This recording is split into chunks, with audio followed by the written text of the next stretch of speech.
Dicen que los apodos de la juventud quedan casi siempre perennes. Fernando Rospigliosi estudió en la Universidad Católica y era conocido con el seudónimo de El Gusano. Era la chapa que le pusieron los amigos de la Católica.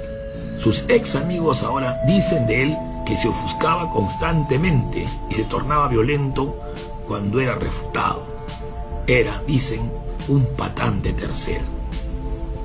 En esos tiempos, el 30 de mayo de 1965, se creaba Vanguardia Revolucionaria, un partido marxista cuyos dirigentes más conspicuos eran Ricardo Napurí, Ricardo Les Colmenares y Edmundo Murrugar.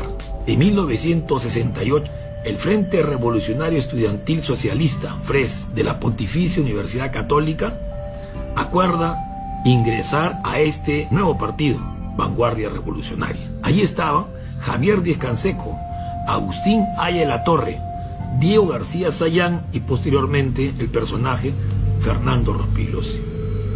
Tuvieron cierta influencia en la Confederación Campesina del Perú. Dicen que Díez-Canseco y Rospigliosi fueron enviados a hacer un trabajo político en el Frente Minero.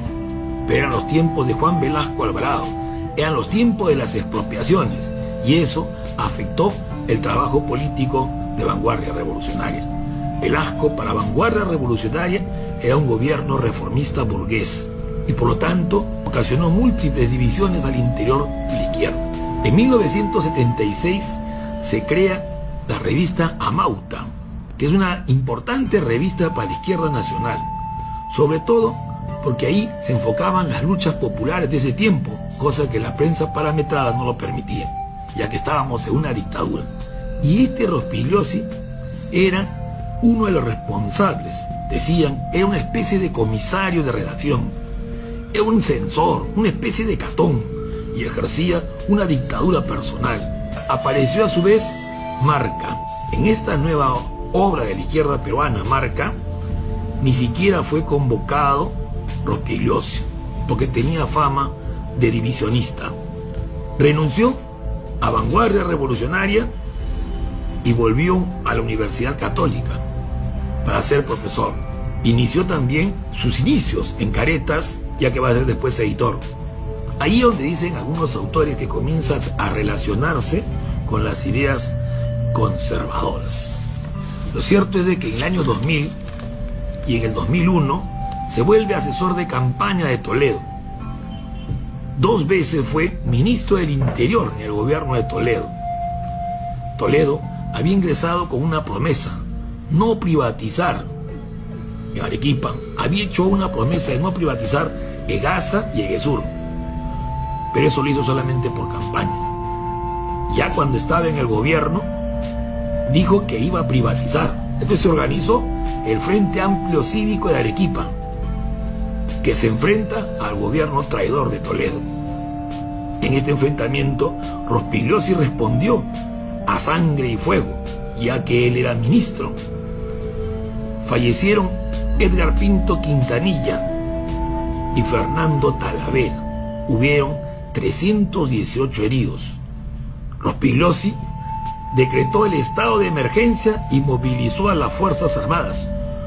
Hubo una brutal represión dirigida por él. La movilización fue en toda la Ciudad Blanca y tuvo el apoyo de todo el Perú. Al final, Toledo tuvo que retroceder y el traidor de los 4 suyos tuvo que ver la derrota a lo que él nunca supuso. Lo cierto es que David Maisman, uno de los cercanos a Toledo, dijo que Toledo y él no querían la privatización, pero fue, según lo que dice Maisman, Rospigliosi el que dijo: privatiza nomás, yo me encargo de Arequipa, yo tomo Arequipa. Bueno, eso está en una grabación de David Maisman. Lo cierto es que al final de este cargo va a ser restituido por la población, pero asumió la oficina del Consejo Nacional de Inteligencia como presidente, una por otra. Pasó un tiempo y él volvió nuevamente a ser ministro en ese mismo gobierno, pero sucede ahora el caso Ilave. Va a ser destituido como ministro del Interior por no lograr negociar una protesta que acabó con la muerte de un alcalde de Puno. Él dijo: asumo la responsabilidad por no enviar policías a Ilave. Yo tomé la decisión de que la policía no intervenga. Bueno, lo cierto es que no protegió al alcalde de Ilave, Cirilo Robles, y este murió asesinado. Era realmente un incapaz y él mismo reconocía su mediocridad. En 2005, según un cable difundido por Wikileaks, fue un asiduo concurrente a la embajada norteamericana. Se reunía con consejeros del Departamento de Estado. ¿Qué hacía ahí Rospigliosi? Nadie lo sabe. Él dice que le pidió ayuda al embajador norteamericano, James Strobel, para frenar el avance de Humala en las diferentes regiones, sobre todo, qué casualidad, en las zonas cocaleras. Según Wikileaks, esta reunión es vacía con Rubén Vargas, exdirector de Defensa Nacional. Lógicamente que lo que después llamó la atención fue el aumento de sus ingresos. Los que conocen dicen que probablemente era un agente encubierto de la CIA y de la DEA. Cuando se descubrió esto y fue público, él se jactaba de haber sido sirviente y decía él que había salvado al país del caos. Lo cierto es que terminó trabajando en el comercio de los Milo Quesada y en Canal N, que terminó siendo, como ya todos lo saben, Canal M. Se presentaba ahora como analista, también como politólogo, y algunos lo presentaban como senderólogo. En el año 2015, PPK era el candidato presidencial y él era el jefe de campaña, pero solamente 3 meses, porque lo despidieron. ¿Y por qué lo despidieron? Porque él fue responsable del descenso en las encuestas. Realmente, cuando salió él, PPK comenzó a subir. Es que él tenía un lenguaje muy ofensivo y descalificador, decían. Lo cierto es que hablaba muy mal de Fuerza Popular, cuyo enemigo era Keiko. Él decía, y está en las grabaciones, que Alberto Fujimori y Montesinos luchaban contra él, que Keiko sabía todo sobre la corrupción de su padre, que Keiko vivía a cuerpo de rey.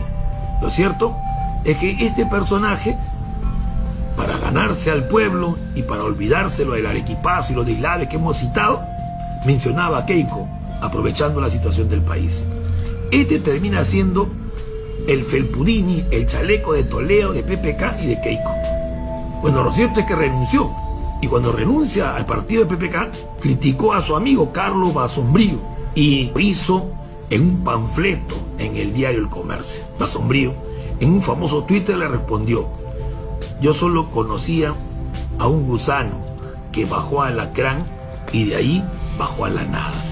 En el año 2020 fue contratado por Fuerza Popular, una consultoría de seguridad, y fue presentado como analista político independiente de una empresa FRC. Lo cierto es que recibió 180.000 soles de los fondos públicos de la OMPE. Está de más decirlo que ese dinero es dinero de todos los peruanos. Él se hacía pasar por un columnista independiente que trabajaba en El Comercio, en el diario Expreso, pero lo cierto es que estaba asesorando a Keiko Fujimori.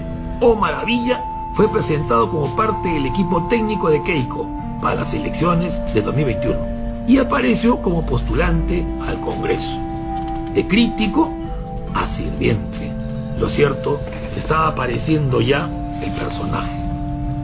La campaña final, esta vez contra Castillo, destacó por su racismo extremo. Por ejemplo, el colmo fue cuando usó como burla el nombre del hijo menor de Castillo. Era obvio que ese era un nivel de él, un nivel gusano. Recuerdo también aquel debate famoso con Abelino Guillén. Él le dijo su verdad.